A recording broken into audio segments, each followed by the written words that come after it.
Hello friends, my name is Isabella. Today we are recapping the 2005 romance comedy film The Rebound. Let's start the video. The movie began with Sandy.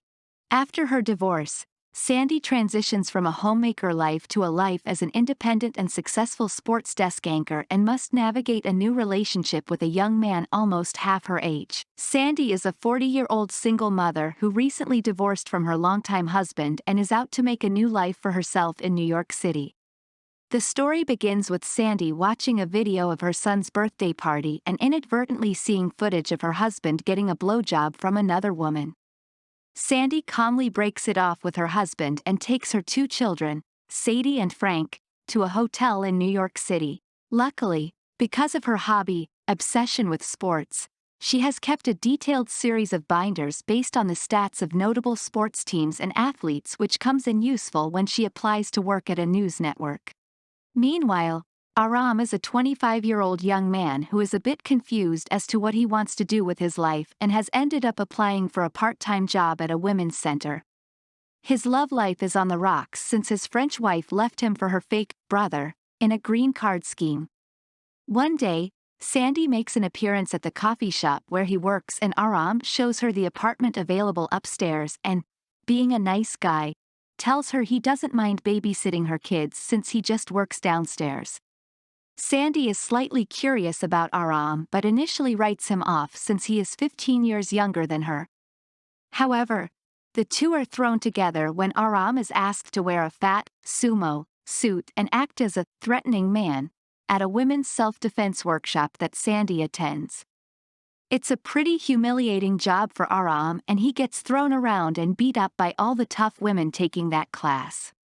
In particular, Sandy is asked to unleash her ocean of anger on the perpetrator, represented by Aram in his fat suit. Sandy channels all her anger and attacks Aram until he is a bruised and pathetic mess. Later on, Sandy is embarrassed to find out that Aram is the man under the fat suit. She apologizes to him and asks him if he can babysit her kids while she goes on a date since he must be trustworthy if he works at the women's center. During the date, Sandy sabotages her own date with her insecurity and awkwardness since it's been a long time since she's last dated someone.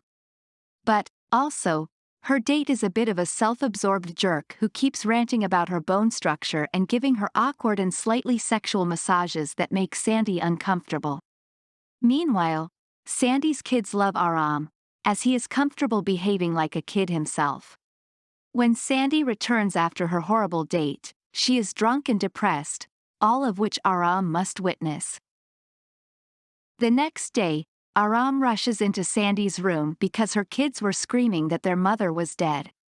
When Sandy wakes up, she at first thinks she was sleeping with Aram, but once the situation is clarified, she has such a bad hangover she asks Aram to continue babysitting her kids for him. At work, Sandy impresses her boss with her fresh, woman's perspective on sports and gets an opportunity to start writing about sports. When she tells Aram, he inadvertently compliments her by saying she has the face to be a news anchor. The two trade stories about their failed relationships and in the end, Sandy asks Aram to be the full-time nanny for her kids, a new job which appalls his parents, who think he should be doing something better. Sandy and Aram settle into their new jobs and into the dynamics of their relationship with each other as Sandy is inadvertently starting to treat Aram as a pseudo-father to her children. As thanks to Aram for babysitting her kids, she gives him a set of tickets to see a big fight. Aram asks Sandy to go with her, since the kids will be with their father the weekend of the fight. After the date, Sandy's ex-husband makes his appearance and pleads that Sandy forgive him and take him back, but he is so chauvinistic, belittling and smug in how he addresses her that Sandy is not in any way willing to return to him. Aram supports her in standing up to her husband by quoting the angry words she said that day she was beating him up at the self-defense workshop. After the incident, Sandy demands that Aram take her out again. Aram, having already promised he would support his best friend Mitch by attending a low-budget play in which his friend is starring, invites Sandy to accompany them.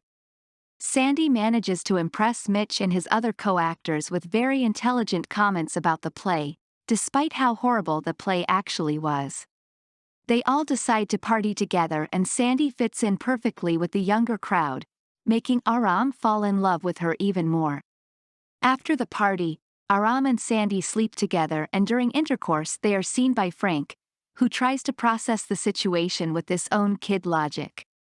Like a real father would do, Aram tries to explain in gentle terms what is going on between him and Sandy. Later on, Sandy introduces Aram to her older, mature friends. They are a bit judgmental about the whole situation and keep teasing Aram for being so young. Aram does manage to impress some of Sandy's friends with his easygoing manner and ability to joke about his situation. After the dinner, Aram expresses his love for her and Sandy gets a bit nervous, suggesting they take their relationship slowly. Weeks pass and Sandy finds out she is pregnant, news which makes Aram happy but makes her panic. The two decide to go through all the steps to prepare for the pregnancy, including a visit to the doctor. The doctor gives them the sad news that Sandy's pregnancy is ectopic. Though she is saddened, Sandy is also suddenly filled with relief that she will not be trapping Aram into something that he may not be ready for and that they are two totally different people at different stages in life and that it will never work out between them. She and Aram break up. There is a montage of Aram explaining the sad news to Sandy's kids and then trying to move on. Aram gets a white-collar office job for a few weeks, then decides to travel around the world to meet new people and get new experiences. When he comes back to New York, he shares his knowledge of the world with little kids at lecture presentations at the local museum. Because he is still in love with Sandy, whenever other women his age ask him to hang out, he isn't interested. Meanwhile, Sandy goes on with her life, now as a sports desk anchor. 1 year later, Sandy and Aram run into each other. Sandy notices the change in Aram. He is more mature and focused in his life. She realizes that she really misses Aram. Aram mentions, jokingly, that he's 30 now. He introduces Sandy to his adopted son, Zeke. Aram hints that it's hard to find a mom that's good enough for them, hinting heavily that he only ever loved Sandy. Sandy invites Aram to come and have dinner with her and her kids. The movie ends with the hint that Sandy and Aram will restart their relationship and perhaps even move forward as they have figured out how much they love each other and that age doesn't really matter. Thanks for watching this video. Please drop a like and also subscribe for more movie recaps.